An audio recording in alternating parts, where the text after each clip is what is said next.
China से बड़ी ही अजीबोगरीब खबरें आनी शुरू हो गई हैं। आपने कभी भी यहाँ पर जो जिहादी हैं इन्होंने कोई काम कर दिया, बॉम्ब ब्लास्ट कर दिया, चाकू मार दिया, कभी नहीं सुना होगा, क्योंकि जिहादियों के साथ यही काम चाइनीज गवर्नमेंट कर रही है। गूगल का अमेरिका के पास सबसे बड़ा जो ऑफिस है वो इंडिया में बनने जा रहा है। बिल्कुल ऐसा और ही है। हमारे इधर यूट्यूब का कोई ऑफिस नहीं बना।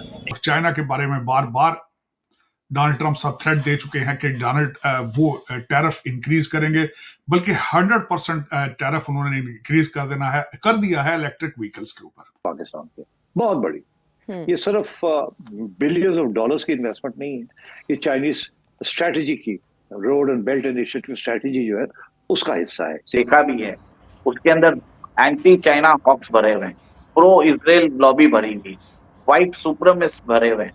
उनके जो डिफेंस सेक्रेटरी है पीट हेग्सेट, वो ऐसे आदमी है कि उनको बाइडेन ने हटा दिया था। के अलावा जो फैसिलिटियां मिल रही हैं, सबसे मेन चीज है खुराक। एक मिनट बस, उसके बाद आता है एजुकेशन जी आती है। हर चीज वो हमसे बेहतर और आगे हैं। भाईजान ये कह रहे हैं मुझे इंडिया भेज दें। 1947 में पाकिस्तान बनाने का मकसद तो फिर खत्म हो गया। हाँ जी, काश भाईजान जी अगर मेरे घर वाले मेरे बहुत जायदाद उधर से होते तो आज मैं भी सुकून में होता।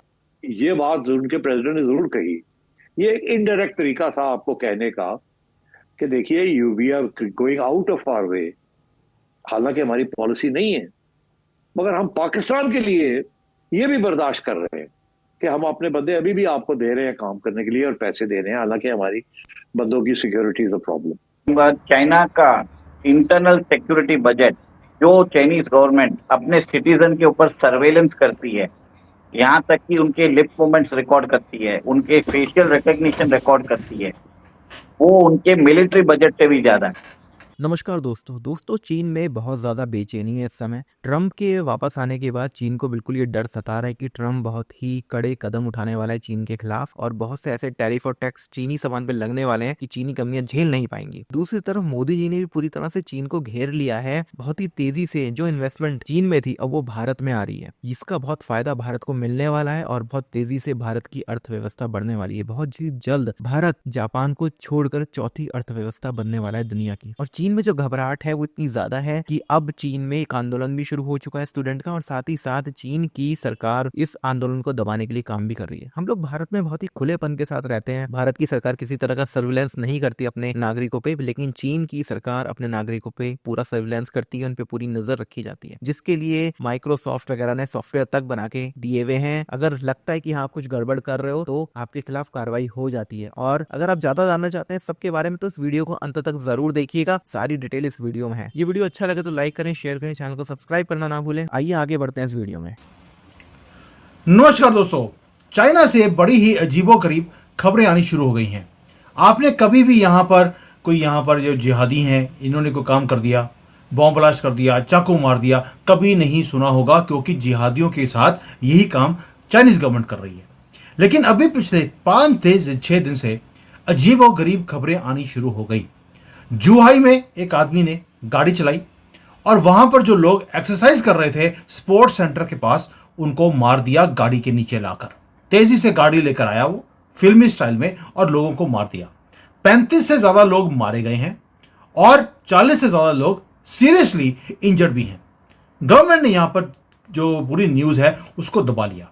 बात समझ आती है, क्योंकि यहां पर उनको लगता है कि पहले इन्वेस्टिगेट किया जाए, एंड ये अपने नाम कंट्री का खराब करना भी नहीं चाहते। लेकिन आज ही एक न्यूज और आ गई वूशी जगह से। वहां पर एक स्टूडेंट था, यानी कि अभी पास आउट हुआ था यूनिवर्सिटी से, उसने 8 लोगों को चाकू मारकर हत्या कर दी है। अब आप सोचकर देखिए, ये न्यूज कभी आपने चाइना में सुनी है? कभी भी न्यूज कहीं भी कवर नहीं होती है। ये आज की न्यूज है, 8 लोगों को मार दिया। ऐसा क्या हो गया कि चाइना में एकदम से लोग पागल हो गए, या इनके अंदर भी जिहादीपन आ गया है? मदरसे तो यहाँ पर है नहीं, चक्कर क्या है, ये इसके ऊपर बात करेंगे उमेश जी के साथ। कोई भी सेंसेशन नहीं है, और इससे पहले भी 1-2 हरकतें हुई हैं पिछले 1 महीने में जो बहुत ही सनसनीखेज हैं। पूरे इंटरनेशनल मीडिया में चुप्पी है, क्योंकि चाइना ने सबका मुंह बंद कराया हुआ है, लेकिन डिस्कस करना जरूरी है। उमेश जी, जय सिया राम। जय सिया राम। सर, ये चाइना में ये जो सारी किलिंग्स हो रही हैं, चाइना ने बोल दिया कि हमें अपनी आत्मा को सर्च करना पड़ेगा। भाई, इन्होंने तो बोला था कि आत्मा होती ही नहीं है, अब ये आत्मा सर्च करने लग गए हैं। ये क्या चक्कर हो गया? सर मैं व्यूअर्स को बताना चाहूंगा, चाइना का इंटरनल सिक्योरिटी बजट जो चाइनीज गवर्नमेंट अपने सिटीजन के ऊपर सर्वेलेंस करती है, यहाँ तक कि उनके लिप मूवमेंट्स रिकॉर्ड करती है, उनके फेशियल रिकग्निशन रिकॉर्ड करती है, वो उनके मिलिट्री बजट से भी ज्यादा है। इतना इंटेंस सर्वेलेंस है, उनका मैकेनिज्म है, जिसको गूगल, फेसबुक, माइक्रोसॉफ्ट ने बना के दिया है उनको। एक तरह से बोलिए सुपर सर्वेलेंस स्टेट है। और आपको ये भी मालूम है कि चाइना में अभी आप अगर वो कुछ स्पॉट करते हैं अबनॉर्मल बिहेवियर या रेज देखते हैं, तो इमीडिएटली पुलिस आके आपको पकड़ लेती है। वो आपके सोशल क्रेडिट पॉइंट्स कम कर देती है, आपके बैंक अकाउंट्स फ्रीज कर देती है, आपको अलाउ नहीं करती कि आप मेट्रो या फ्लाइट में ट्रेवल कर सको। इस तरह के रेस्ट्रिक्शंस होते हैं। गूगल का अमेरिका के पास सबसे बड़ा जो ऑफिस है वो इंडिया में बनने जा रहा है। बिल्कुल और ऐसा ही हमारे इधर यूट्यूब का कोई ऑफिस नहीं बना। है। इधर तो नेट भी वीपीएन के साथ चलता है। हाँ, इवन हमारे तो मौलाना हजरात ने, शायद आपने सुना हो, फतवा दे दिया कि वीपीएन हराम है। इंडिया घाल दो, इंडिया जाना। क्यों, क्या वजह उसकी? उर्दू में अगर बात करें, उर्दू में आपने इंग्लिश में कहते हैं, इंग्लिश नहीं, में भी उर्दू में करूंगा। बात करें। आपने बोला इंडिया भेज दे, इंडिया की क्या वजह? इंडिया भाईजान जी, पंजाब में 600 यूनिट बिजली के फ्री हैं। हाँ, ये है। और उसके अलावा जो फैसिलिटियां मिल रही हैं, सबसे मेन चीज है खुराक। एक मिनट बस, उसके बाद आता है हाँ, एजुकेशन। जी आती है। हर चीज वो हमसे बेहतर और आगे हैं। भाईजान ये कह रहे हैं मुझे इंडिया भेज दे। 1947 में पाकिस्तान बनाने का मकसद तो फिर खत्म हो हाँ जी, गया। हाँ जी। काश भाईजान जी अगर मेरे घर वाले, मेरे बहुत जायदाद उधर से होते तो आज मैं भी सुकून में होता। मुझसे को पूछेगा तो मैं तो यही कहूंगा कि मैं इस मुल्क में खुश ही नहीं हूँ। रहना ही नहीं चाहते। जाहिर बात है, क्यों रहूं? कहाँ जाएंगे? इंडिया के बारे में सोचा जाए तो मेरे पास जाहिर बात है यही हुनर है कि मैं एक सिंगर हूँ। मेरे दिल की धड़कनों में, मेरे दिल की धड़कनों में नहीं आरज़ू जगा दे किसी मेहरबान आके ठीक है। मेरी जिंदगी सजा दे। आज तक हमें किस चीज के पीछे इन्होंने लगाई रखा है? इंडिया हमारा दुश्मन है जी।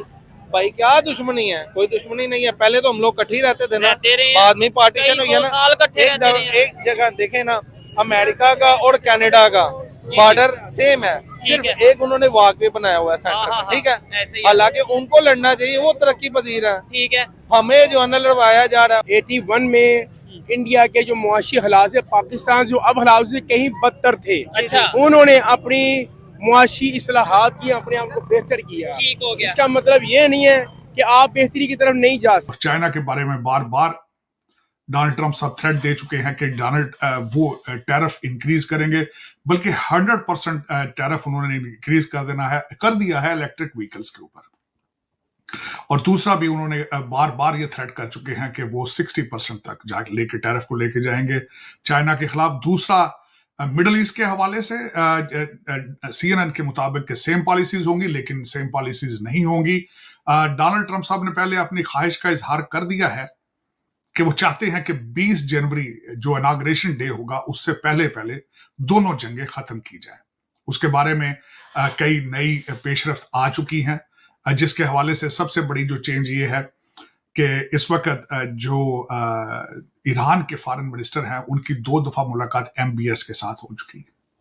और जो एक और सिग्निफिकेंट डेवलपमेंट है वो ये है कि इलान मस्क जो है वो यूनाइटेड नेशंस के अंदर जो एम्बेसडर ऑफ ईरान है, एम्बेसडर यूनाइटेड नेशंस, उनके साथ अगले दिन उनकी 1 घंटे की मुलाकात हुई है, जिसके बारे में कैंपेन ने तो कुछ नहीं कहा, लेकिन अखबारात ने ये बताया है कि वो वेन्यू जो था वो ईरानी एम्बेसडर ने पिक किया था। और क्योंकि डोनाल्ड ट्रंप साहब या कोई भी अमेरिकन प्रेसिडेंट डायरेक्ट ईरान के साथ बात नहीं कर सकता अकॉर्डिंग टू द सैंक्शंस या बाय लॉज, तो उनके किसी नुमाइंदे ने ही मुलाकात करनी थी। पाकिस्तान पे बहुत बड़ी, ये सिर्फ बिलियंस ऑफ डॉलर्स की इन्वेस्टमेंट नहीं है, ये चाइनीज स्ट्रेटजी की road and belt initiative strategy जो है उसका हिस्सा है सिपेक जी। सो देयरफॉर ये जो तो चाइना का बहुत बड़ा स्टेक है यहाँ, बहुत बड़ा। अब चाइनीज इंजीनियर्स, चाइनीज वर्कर्स यहाँ काम कर रहे हैं, it is their right to demand security, it is their right, and the state of Pakistan must provide that security. And the fact is, the state of Pakistan has not been able to provide the level of security the Chinese require. ये हमारी कोताही है, ये नहीं कि हम सोचे समझे ठीक नहीं काम कर रहे, हमारी जो एबिलिटी है ना वो भी लिमिटेड है।